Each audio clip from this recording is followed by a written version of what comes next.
Salam guys. So today's story is all about the ultimate epic level की धोखेबाजी cheating वाली कहानी। मतलब क्या धोखा, झूठ, फरेब, मक्कारी, दलाली, 420 सब सब मिला लीजिए। इस कदर की चीटिंग है ना कि आपका भरोसा उठ जाएगा। और ऐसा नहीं कि ये हमको किसी से बताया गया है, सच आधा झूठ, ना ना ना, हमने खुद आंखों देखा वाक्य है। मतलब हर एक चीज़, I don't need any script right now, हमारे सामने कुछ नहीं रखा, आंखों देखा वाक्य, चीज़ें रट्टी रट्टी हैं हमको। सो बहुत बहुत आइकॉनिक लेवल की चीटिंग वाली कहानी है। Okay, let's get started. So I was hardly in grade 4 और 5। देख रहे हो कितने छोटे थे। I was hardly in grade 4 और 5 जब एक शादी होती है, ठीक है। अभी उस शादी के बारे में बहुत ज़्यादा डिस्क्रिप्शन और डिटेल क्या था, कहाँ था, कैसे था नहीं दे सकते हैं, क्योंकि हमने ज़रा सा भी इधर उधर कुछ बोला तो पूरी आइडेंटिटी रिवील हो जाएगी। और हम ये बिल्कुल भी नहीं चाहते कि जिसकी कहानी उनकी ज़रा सी आइडेंटिटी रिवील हो। तो एक बहुत ज़्यादा सिंपल शादी होती है। सिंपल इन द सेंस कि बहुत ज़्यादा फंक्शन या गैदरिंग नहीं होता है। अभी क्यों नहीं होता है, I tell you later. Function gathering नहीं होता है, इट्स जस्ट की बिरयानी बनी और सबको बट गई है, ऐसा हुआ है। अभी शादी हो गई है और जिनसे मतलब the boy and the girl is so beautiful. मतलब she so beautiful, she so beautiful, इतनी कि उस वक्त पे जितने भी लोग even each and every person जो उन्हें देख रहा था मुंह दिखाई के वक्त पे, वो बस ये कह रहा था कि कहाँ से मिली है इतनी खूबसूरत लड़की, आप लेके कहाँ से आए हो। वी आर सो एवरेज, हम लोग इतने ज़्यादा एवरेज है। मतलब टिल नाउ हमने उतनी ज़्यादा खूबसूरत लड़की कहीं नहीं देखी है। तो हमने उनको देखा तो हम बस उनको ऐसे देख रहे थे एंड आई वाज लाइक कि आई विश कि हम बड़े होकर इनकी तरह लगे, हम नहीं लगते हैं। And the groom, he is very average looking, वो बहुत ज़्यादा एवरेज लुकिंग थे। मतलब as compared to the girl, ऐसे कंपैरिजन नहीं करना चाहिए, बट क्योंकि चीटिंग स्टोरी है, ठीक है, चीट किया गया है, तो definitely I am going to compare. तो जो ब्राइड थी she so iconic and beautiful, क्या शक्ल थी उनकी, वाह। बट द ग्रूम, ठीक है, जो ग्रूम थे, ब्रूम बोलते हैं कि ग्रूम, ओके इट्स ग्रूम, मगर जो ग्रूम थे is very average looking, very average, बहुत ज़्यादा मीडियोकर टाइप के थे, बहुत ज़्यादा एवरेज थे। एज आई रिमेंबर उस वक्त पे लोग यही बोले थे कि मतलब वो खुसुर फुसुर लोग नहीं करते हैं, लड़की तो बड़ी खूबसूरत मिल गई है, लड़के के हिसाब के लड़के की जोड़ की नहीं है, इतनी खूबसूरत कहाँ उनका लड़का, कहाँ इतनी खूबसूरत लड़की, मतलब बिल्कुल भी जोड़ की नहीं है, ठीक है। तो ये सब कुछ हो जाता है, everything is so peaceful, so beautiful. Bride थे एंड जो ग्रूम थे वो दोनों बहुत अच्छे से रहने लगते हैं। जो ग्रूम थे उनकी बहुत ज़्यादा रिस्पेक्ट करते थे, बहुत ज़्यादा अच्छे से उनके साथ रहते थे, एकदम उनको अव्वल दर्जे पे लेके रखे रहते थे कि wow my wife is so beautiful, my wife is this that. एक बहुत ज़्यादा केयरिंग है, एक बहुत ज़्यादा ब्यूटीफुल है। तो वो मतलब दूर से ही देखने में आपको लग जाता है ना कि oh my god they are made for each other. मतलब एक इतनी ज़्यादा केयर कर रहा है और दूसरा वाला तो लग रहा है जन्नत से उतरी है। तो वैसा वाला पूरा सीन चल रहा था और हम बचपन में उनको हमेशा देखते थे कि यार कितने प्यारे हैं, कितने हसीन है यार, कितना बढ़िया है। मतलब उस टाइम पे हमारा ऐसा नहीं था ना कि अरे शादी तो बकवास होती है, ये तो हमको करनी है। हमारा था कि यार ये कितने प्यारे लग रहे हैं। मतलब उस टाइम पे भी हमको करनी नहीं थी शादी, मगर हम जब उनको देखते थे तो हमको लगता था so beautiful, what a couple, ऐसा वाला सीन था हमारा। Sometimes I use to feel कि यार मतलब हम ऐसे ही मन में ऐसे ही खिचड़ी पकाते थे कि यार ये मतलब इतनी खूबसूरत लड़की है, इनके साथ क्या कर रही है, मतलब ये पक्का अरेंज मैरिज हुई होगी, लव तो नहीं हो सकती है, कम ऑन। बट अब शादी को ऐसा 1-1.5 साल हो जाता है और धीरे धीरे यू नो व्हाट, अंदर की बातें खुलना शुरू होती हैं, लोग इधर उधर से ताका झाकी जो भी करते हैं and then we get to know कि ये तो एक लव मैरिज थी।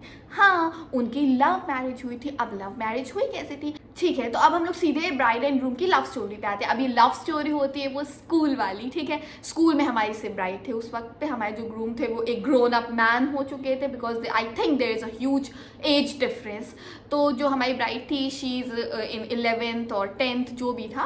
तो तब हमारे जो ग्रूम थे वो अपना वॉकिंग डिस्टेंस उनका घर था, तो वैसे पैदल आती थी। फिर हमारे जो ग्रूम थे उन्होंने उनको देखा, ही फेल इन लव। फिर मतलब बातचीत शुरू हो गई थोड़ी बहुत। फिर जो हमारी ब्राइड थी उनको भी बहुत ज़्यादा अच्छे वो लगने लगे। फिर उन दोनों के बीच में एक रिलेशनशिप स्टार्ट हो गया, ठीक है। वो रिलेशनशिप में आगे उनकी लव स्टोरी शुरू हो गई। ये पूरी उनकी एपिक लेवल की लव स्टोरी चल रही थी। मगर क्लास 12th आते आते जो हमारी ब्राइड की फैमिली थी उनको सब कुछ पता लग जाता है कि like what the hell is this, तुमको स्कूल भेजा क्यों जा रहा है, तुमको स्कूल भेजा क्यों जा रहा है, हाँ तुम यहाँ पे चक्कर चलाओगी, तुम बॉयफ्रेंड बनाओगी। लड़की है स्कूल गोइंग और जो लड़का है वो ऑलरेडी जॉब कर रहे हैं, जो भी कर रहे हैं, but there is a age difference.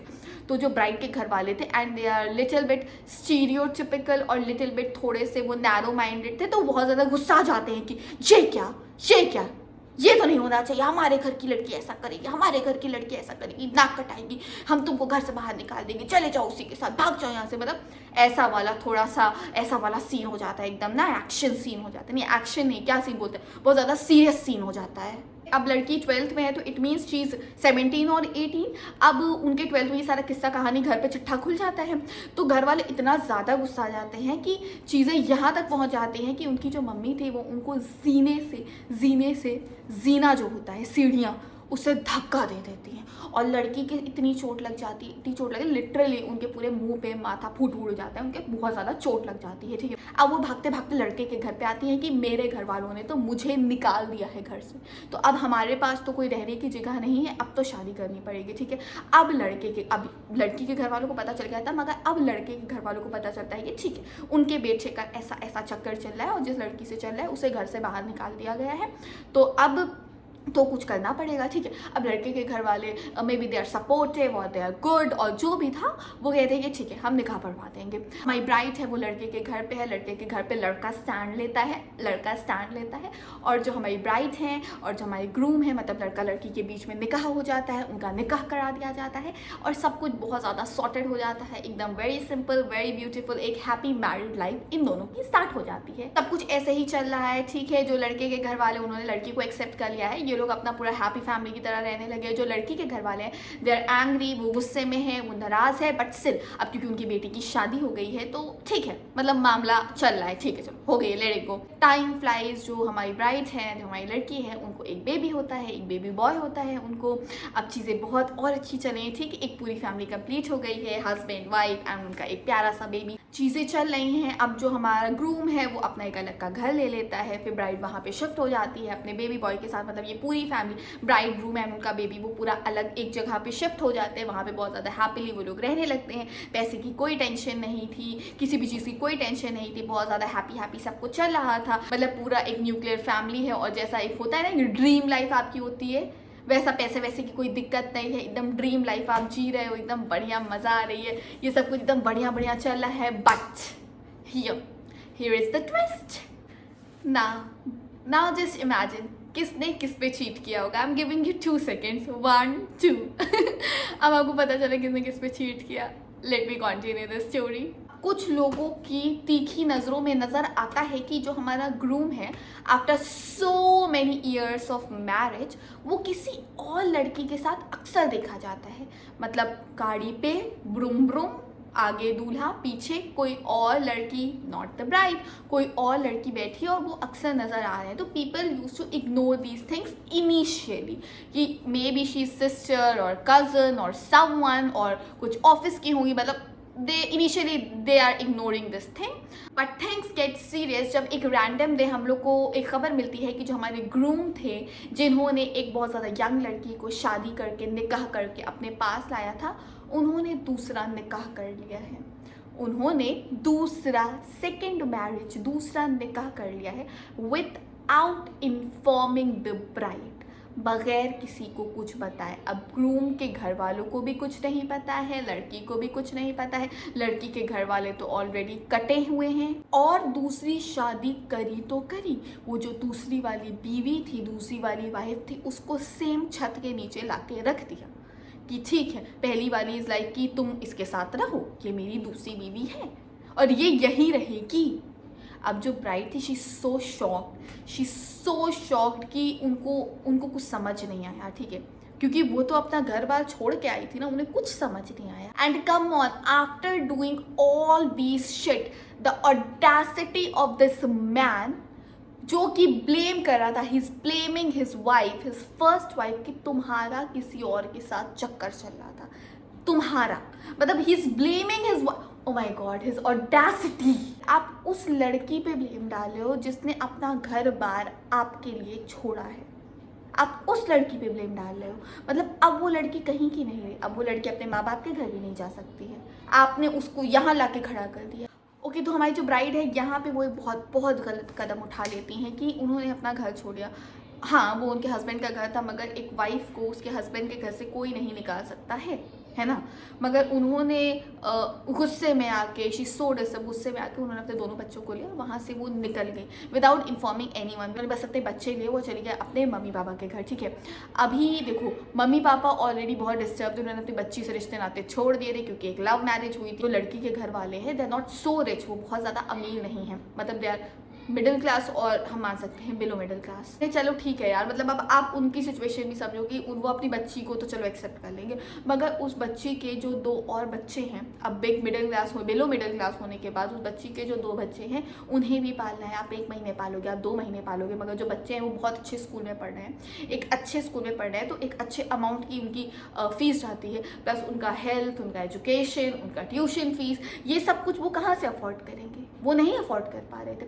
तो अब उन्होंने अपनी बेटी को ताने देना शुरू किया, अच्छे खरी खोटी सुनाना शुरू किया, तुमको तो मना किया था, तुम तो अपनी मर्जी से शादी करी थी, तो अब हमारे पास लौट के क्यों आई हो, तुम्हारी ही तो मर्जी थी ना, हम अपना देख कर रख के करते तो तुम्हारे साथ ये सब कभी ना होता। दिस मैन, ये आदमी अपने बच्चों को लेने गया नहीं है, मतलब क्या बच्चे सिर्फ उस लड़की के थे, उस औरत के थे, तुम्हारे ये बच्चे नहीं थे? What the hell is this यार। और इतना सब कुछ होने के बाद आप लगातार, खुद आपने चीट किया है, खुद आपने धोखा दिया, आप खुद किसी दूसरी लड़की को गाड़ी में बैठ के घुमा रहे हो, और उसके बाद आप लड़की को ब्लेम कर रहे हो कि तुम उस लड़के से बात करती थी फ़ोन पे, तुम उस लड़के से करती थी, तुमको मैंने बहुत बार रंगे हाथों पकड़ा है बात करते हुए। तो अब यहाँ पे क्या होता है, हमारी जो ब्राइड थी वो इतनी ज़्यादा गुस्से में थी, एक तो अपने मम्मी पापा के घर आ गई थी, वहाँ पर वो खरी खोटी अलग सुन रही हैं, तो वो ग्रूम से बोलती हैं कि ठीक है, हमने अपने बच्चे ले लिए हैं, हमने तुम्हारा घर छोड़ दिया है, अपनी दूसरी बीवी के साथ तुम वहाँ पे रहो, हम दूसरी शादी कर लेंगे। अब इस बात पे कि हम दूसरी शादी कर लेंगे, वो जो आदमी है दैट मैन, वो एक इतनी लंबी झूठी फरेबी कहानी बताता है कि तुम्हें तो पहले से ही दूसरी शादी करनी थी, तुम्हें तो करनी ही थी, तुम तो मौका ही ढूंढ रही थी। ओह माय गॉड, आदमियों का ईगो, आदमियों की ऑडेसिटी, मतलब इज लाइक कि मतलब लड़की ने बोला कि ठीक है तुमने दूसरी कर ली है, मैं भी कर सकती हूँ, ठीक है मैं भी कर सकती हूँ, और इस चीज़ पे उस आदमी ने एक लंबा चौड़ा चिट्ठा बना दिया कि तुम्हें तो पहले से ही करनी थी, तुम तो करना ही चाहती थी, तुम्हारी तो यही इंटेंशंस थी, तभी तो तुमने घर छोड़ दिया। भाई मेरे, तुम दूसरी बीवी ब्याह के ले आए हो और अब तुम कह रहे हो कि तुम्हारे इंटेंशंस वही थे, क्या है ये। इनिशियली जो इन लॉज थे, ठीक है, जो पहली वाली वाइफ थी, उनके जो इन लॉज थे वो कहते हैं कि तुमको हमारे पास आना चाहिए था, तुम्हें हमें बताना चाहिए, तुम्हें हमें डिस्कस करना चाहिए था, मगर लड़की ने अपने इन लॉ से कभी भी कुछ भी डिस्कस नहीं किया था, ठीक है, वो दूसरी शादी कर, she didn't discuss anything with them. तो वो कहते हैं कि तुम हमारे घर आओ ना, हमारे पास रहो ना, हमारा बेटा नालायक है जो भी है वो बात अलग है, मगर तुम हमारी बहू, तुम्हारे घर आओ। मगर लड़की बहुत टूट चुकी थी यार, she is heart broken, she dressed up, वो नहीं गई। तो थोड़े टाइम आती है जाती है, मतलब ये सब कुछ चलता रहता है, और लड़की बस गुस्से में बोल रही थी कि मैं दूसरी शादी करूँगी। डेफिनेटली उन्होंने दूसरी शादी नहीं करी, उन्हें अपना बच्चा, अपने बच्चे का फ्यूचर, अपने बच्चे के करियर, ये सब पे ध्यान देना था, उन्होंने दूसरी शादी नहीं करी। मगर क्योंकि अब उनके पास इतना पैसा नहीं है कि वो अपने बच्चों को अच्छी एजुकेशन दे पाएँ, या उनके मम्मी पापा के पास, मतलब नानी नानी के पास भी इतना पैसा नहीं कि वो बच्चों को अच्छे से पढ़ा लिखा पाएँ, एजुकेशन दे पाएँ, तो जो बच्चे थे वो एट द एंड फादर के पास आ जाते हैं। अब mothers are so strong, mothers बहुत ज़्यादा स्ट्रॉन्ग होती है, मगर अगर इस ज़माने में आपके पास पैसा नहीं है तो आप इतने स्ट्रॉन्ग बन के भी कुछ नहीं कर सकते हो, क्योंकि मदर के पास, हमारी जो ब्राइड थी उनके पास पैसे नहीं थे, उनके पास एजुकेशन नहीं थी, 12th के बाद तो उन्होंने शादी कर ली, एजुकेशन नहीं थी, पढ़ाई नहीं थी, तो एट दी एंड जो बच्चे थे वो तो बाप के पास ही आने थे, वो तो फादर के पास ही आने थे। तो जो बच्चे थे वो फादर के पास चले गए, because he is the only person जो अपने बच्चों की एजुकेशन को अफोर्ड कर सकते हैं, है ना। जो दो बच्चे हैं उन्होंने अपनी मम्मा को छोड़ दिया है, वो अपने फादर के साथ रह रहे हैं, फादर हैं और स्टेप मम है, और स्टेप मम का एक बेबी है। अब ये पूरी फैमिली रह रही है। अब स्टेप मम अपने बच्चे पे ज़्यादा ध्यान दे रही है, दोनों पे ध्यान दे रही है। I don't know about this thing, मगर जो सुनने में आया है कि जो दूसरी वाली मदर है, मतलब दूसरी वाली जो वाइफ है, she is also very beautiful, she is so pretty, she is so damn gorgeous, ठीक है भाई है खूबसूरत, मगर मतलब it's not about the beauty ना। ओके, आई नो, ने कहानी को बहुत ज़्यादा लाइट और ऐसा बताया है कि जैसे कुछ हुआ ही नहीं है, बट ये बहुत ज़्यादा, मतलब जिस पे बीती है वही इंसान जानता है। और हमने इतना लाइटली इसलिए बताया है क्योंकि यार हम बहुत ज़्यादा इन डेप्थ में इमोशनल चीज़ों में चले गए तो हम खुद बहुत ज़्यादा इमोशनल हो जाएंगे, और आपको पता है कि हम कितने नेगेटिव माइंड वाले इंसान हैं। एक तो वैसे हमको सही चीज़ें पसंद नहीं है, रिलेशनशिप, लव स्टोरी, प्यार मुद्दा, I literally hate these things. तो इसीलिए हम इतना ज़्यादा लाइट होके बताते हैं कि हम बहुत ज़्यादा सीरियस ना ले लें और हम और नफरत ना करने लगे। ओके सो जो लोग भी इंस्टाग्राम से आए हैं और हमसे पूछते रहते हैं कि ये शादी and love stories and relationship क्या आप इतना खिलाफ क्यों रहती हैं, आप इतना अगेंस्ट क्यों रहती हैं, तो दैट इज़ द रीज़न, क्योंकि हमने बचपन से ही इतना ज़्यादा बे इंतहा चीटर, धोखेबाज घटिया लोगों को देखा है। मतलब नॉट पर्सनली, कम ऑन, बचपन से हम इतने ज़्यादा दिमागी इंसान थे कि हमको बचपन से ही लगता था कि थू, इन सब चीज़ों में तो कभी कशिश को पढ़ना ही नहीं है। कि हमको बचपन से ही पता था कि ये सब पागलपंती है, कशिश को इन सब चीज़ों में बिल्कुल नहीं पढ़ना है। बट माई फ्रेंड्स और मेरे फ्रेंड के friend and neighbours and you know what people whom I know, तो उनको देख के हमको लगा कि कम ऑन, कशिश तो कभी ये सब नहीं कर सकती। मतलब अगर हम इत्मीनान से आपको किस्से कहानियां चीटिंग की बताने बैठ गए तो आपका ब्रेन वॉश हो जाएगा, आप सोचने लगोगे, आप सोच में पड़ जाओगे कि यार बात तो हम सही कर रहे हैं, बस हम इन डेप्थ बहुत ज़्यादा डिटेल में बात नहीं करते, वरना आपका ब्रेन वॉश हो गया तुमको गुनाह मिल जाएगी यार। तो I know a lot of stories जो कि हम शेयर करेंगे डेफिनेटली, तो ये सब जानने के लिए जुड़े रहिए हमारे चैनल से। एंड या खुदा हाफिज़, क्योंकि स्टोरेज भर गया, बातें तुमको बहुत सारी करनी थी। खुदा हाफिज़।